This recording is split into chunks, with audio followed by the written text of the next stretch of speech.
30 నిమిషాలలో నొప్పి లేకుండా వేడికోస్ వెయిన్ చికిత్స. ఆవేశ హాస్పిటల్, హైదరాబాద్. ప్రస్తుతం మనము కడప. ఒక్కసారి కాంగ్రెస్ పార్టీ గురించి మనం చెప్పుకుంటే గతమెంతో ఘనం.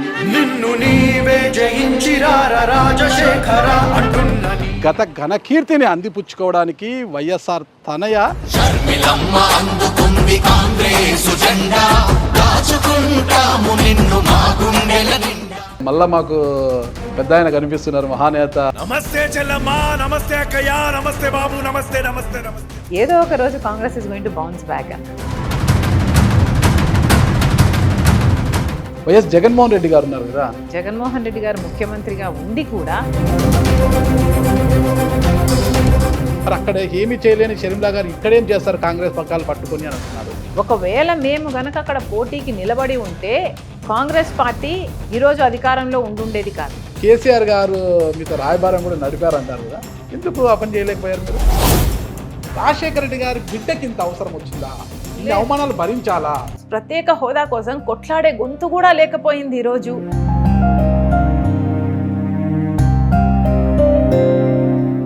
ఆమె ఎలా వారసురాలు అవుతుందని అంటున్నారు కదా వైఎస్ఆర్ కాంగ్రెస్ పార్టీ కొంతమంది. జగన్మోహన్ రెడ్డి గారే అమ్మకు చెప్పిన మాట, నేను ఎంపీ చేస్తాను పాపను అని. అవసరానికి పనికొచ్చాను తప్పితే నాకు ఇన్ రిటర్న్ నాకు ఇది ఇవ్వండి అని నేను ఏ రోజు నోరు తెరిచి అడిగిన దాన్ని కాదు. నేను ఉండడం వాళ్ళకి ఇష్టం లేదన్న విషయం నాకు కూడా తెలుసు. అంటే నేను ఎన్నికల్లో పోటీ చేయనని మీరు అధిష్టానానికి గట్టిగా చెప్పారు, అధిష్టానం కూడా అందుకు ఓకే అనింది. కానీ చివరి నిమిషంలో మీరు కడప పార్లమెంట్ అభ్యర్థిగా బరిలోకి దిగాల్సి వచ్చింది, కారణం ఏంటి అని? ఒకవేళ అవినాష్ రెడ్డి గారు ఇక్కడ కడప లోక్సభ ఎంపీకి పోటీగా లేకపోతే నేను ఇక్కడ పోటీ చేయాల్సిన అవసరమే లేదు. మీ టార్గెట్ అవినాష్ రెడ్డి గారు అన్నా, నేను నిలబడిందే అందుకోసము, వివేకానంద రెడ్డి గారి కోసము. ఒకవేళ అవినాష్ రెడ్డి గారికి గెలిస్తే న్యాయం అటువైపు ఉంది అని ఒప్పుకుంటారా? నేను గెలుస్తున్నాను, ఐఎమ్ విన్నింగ్. జగన్మోహన్ రెడ్డి గారు మాట్లాడకపోయినా ఆయన చుట్టూ ఉండే పరివారం మాత్రం చాలా గట్టిగా టార్గెటెడ్గా మాట్లాడుతున్నారు. మిమ్మల్ని ఎలా అనిపిస్తుంది? రాజశేఖర రెడ్డి గారిని ఎవరైతే తిట్టారో, అసెంబ్లీలో సైతం విజయమ్మ గారి చేత కంటి తడి పెట్టించారో ఆ బొత్స గారు ఈరోజు మంత్రి. రాజశేఖర రెడ్డి గారి ఆశయాల కోసమే జగన్మోహన్ రెడ్డి గారు ఉన్నారా, షర్మిలా గారు ఉన్నారా అంటే ఏం చెప్తారు? మా నాన్న మనసు నేను చాలా దగ్గరగా చూసిన దాన్ని. ప్రజల కోసం నీ గుండె కొట్టుకోకపోతే నీ గుండె కొట్టుకోవడం ఎందుకు? నన్ను ఎంతగా దూషించారు, ఎంతగా అవమానించారు. ఆఖరికి రాజశేఖర రెడ్డి గారి బిడ్డనే కాదు నేను అని విజయమ్మను కూడా అవమానించారు. మరి వారి అమ్మ విజయమ్మ గారు ఎటువైపు ఉన్నారు? బిడ్డ వైపు ఉన్నారా, కొడుకు వైపు ఉన్నారా? మీకు రైటా ఇష్టమా, లెఫ్టా ఇష్టమా? ఇటీవల ఒక ఇంటర్వ్యూలో జగన్మోహన్ రెడ్డి గారు ఒక విషయం చెప్పారు మేడం, షర్మిలమ్మ గారిని మిస్ అవుతున్నారంటే షర్మిలమ్మ గారిని నేను మిస్ అవుతున్నాను అనేది ఇప్పుడు అది ట్రోల్ కూడా అవుతుంది. అలాగే మీరు కూడా అన్నాను మిస్ అవుతున్నట్లుగా ఏమైనా అనిపిస్తుందా? He is my blood brother, I definitely miss him.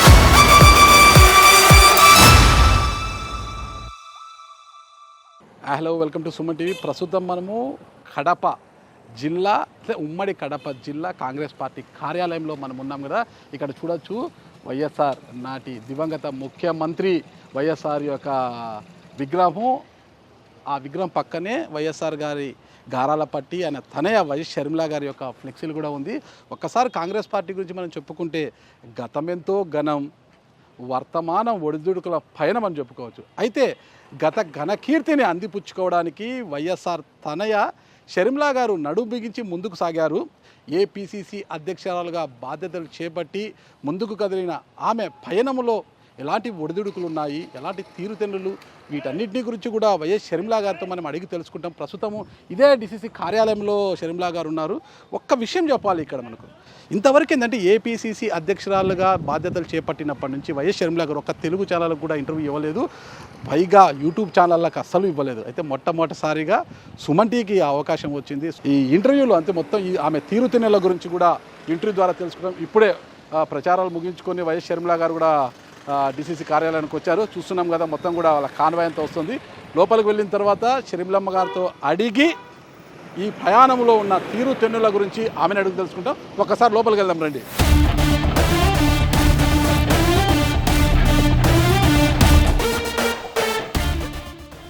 సన్నబన్నట్లున్నారు బాగా ఎండకి. మళ్ళా మాకు పెద్ద ఆయన కనిపిస్తున్నారు, మహానేత దివంగత వైఎస్ రాజశేఖర రెడ్డి గారు కనిపిస్తున్నారు కాంగ్రెస్ పార్టీలో. ఎందుకంటే కాంగ్రెస్ పార్టీని రాజశేఖర రెడ్డి గారిని వేరువేరుగా చూడలేమన్నమాట. రెండు అవిభాజ్య కవలలు అంటారు కదా, అలాంటిది. అలా ఆయన అంటే రాష్ట్ర విభజన, ఆ తర్వాత అంటే రాజశేఖర రెడ్డి గారి మరణం ఒకవైపు, రాష్ట్ర విభజన అనేది కాంగ్రెస్ పార్టీకి ఒక పెద్ద శాపంలా మారిపోయింది. అంటే ఎవరు కాపాడలేరు ఇక పార్టీని అన్న తరుణంలో మీరు పగ్గాలు చేపట్టారు. అంటే నాన్నగారి యొక్క చరిష్మ మళ్ళీ కనిపిస్తుంది. ఎలా ఉంది, మీకు ఎలా అనిపిస్తుంది మేడం రాష్ట్రంలో తిరుగుతుంటే? అసలుకి హిస్టరీ రిపీట్స్ ఇట్ సెల్ఫ్ అన్న. రాజశేఖర రెడ్డి గారు మొదట పీసీసీ అయింది కూడా 1983లో, 40 సంవత్సరాల క్రితం. అప్పుడు కూడా కాంగ్రెస్ పరిస్థితి చాలా ఘోరంగా ఉండింది. అప్పుడు ఎన్టీఆర్ గారి వేవ్ ఫుల్ స్వింగ్లో ఉండింది. సో ఆ పరిస్థితి నుంచి రాజశేఖర రెడ్డి గారు హీ రిజరక్టెడ్ కాంగ్రెస్. అట్లా డెస్టినీ ఏమో రాజశేఖర రెడ్డి బిడ్డ మళ్ళీ అదే స్థాయిలో ఉంది. ఏదో ఒక రోజు Congress is going to bounce back అన్న. Because the answer lies only with the Congress అనేది పీపుల్కి ఓవర్ టైం రియలైజేషన్ వస్తుంది. బికాస్ ఇప్పటికే 10 సంవత్సరాలు చూసారన్న. 10 సంవత్సరాలు అయింది మన రాష్ట్రం ఏర్పడి. మొదట చంద్రబాబు గారికి అవకాశం ఇచ్చారు, ఇప్పుడు జగన్మోహన్ రెడ్డి గారికి అవకాశం ఇచ్చారు. ఇద్దరిలో ఏ ఒక్కరన్నా కూడా అధికారంలో ఉండంగా మన ప్రత్యేక హోదా కోసమైనా, మన పోలవరంకైనా, మన రాజధానికైనా చేసింది ఏమీ లేదు. చెయ్యకపోగా, బీజేపీ మనకేది చెయ్యకపోగా వీళ్ళు వాళ్ళకే మళ్ళీ మద్దతు ఇస్తున్నారు. వాళ్ళతోనే, బీజేపీతోనే పొత్తు పెట్టుకుంటున్నారు, మళ్ళీ వాళ్ళకే తొత్తులుగా మారుతున్నారు. మరి అలాంటప్పుడు మన రాష్ట్రానికి ఆన్సర్ ఎవరు అనేది రాష్ట్ర ప్రజలు ఏదో ఒకరోజు ఆలోచన చేస్తారు. బికాస్ బీజేపీ అధికారంలోకి వచ్చినా మనకు ప్రత్యేక హోదా లాంటి వాగ్దానాలన్నీ ఏవి ఫుల్ఫిల్ కావు. చంద్రబాబు గారు వచ్చినా, జగన్మోహన్ రెడ్డి గారు వచ్చినా కూడా కావనేది ఈ 10 సంవత్సరాలలో ప్రూవ్ అయిపోయింది. ఎందుకంటే అధికారంలో ఉండి కూడా వీళ్ళు ప్రత్యేక హోదా అన్న ఊసే లేకుండా చేశారు. ఈరోజు మనకి ఎన్ని హామీలు కావాలన్నా, కడప స్టీల్ ఫ్యాక్టరీ అయినా, లేకపోతే దుగిరాజపట్నం పోర్ట్ అయినా, రాజధాని అయినా, పోలవరం అయినా, ఇవన్నీ జరగాలి అంటే Congress party is the only answer అనేది ప్రజలు గ్రహించే రోజు దగ్గరలోనే ఉంది. ఆల్సో బీజేపీ పాలిటిక్స్ కూడా, రిలీజియస్ బేస్డ్ రైటిస్ట్ పాలిటిక్స్ కూడా ప్రజలకు అర్థమవుతుంది. ఈరోజు ఒక గోధరా ఎప్పుడో ముందు జరిగింది, కానీ ఈ జనరేషన్లో మొన్న మణిపూర్ జరిగింది. మణిపూర్లో జరిగింది దారుణం. క్రైస్తవుల మీద ఊచకోత అన్నది చాలా చాలా దారుణం. 60,000 people became homeless. 2,000 churches were vandalised, destroyed. నగ్నంగా ఒక క్రైస్తవ మహిళని పరేడ్ చేస్తే అప్పుడు కానీ దేశమంతా తిరిగి చూడలేదు, ప్రపంచమంతా తిరిగి చూడలేదు ఏం జరుగుతుంది అని. సో మనకు తెలియని ఎన్నో జరిగాయి అక్కడ, మనకు తెలిసింది చాలా కొంచెం. బీజేపీ లాంటి రైటిస్ట్ పార్టీలు అధికారంలోకి వస్తే మళ్ళీ అవే రిపీట్ అవుతాయి.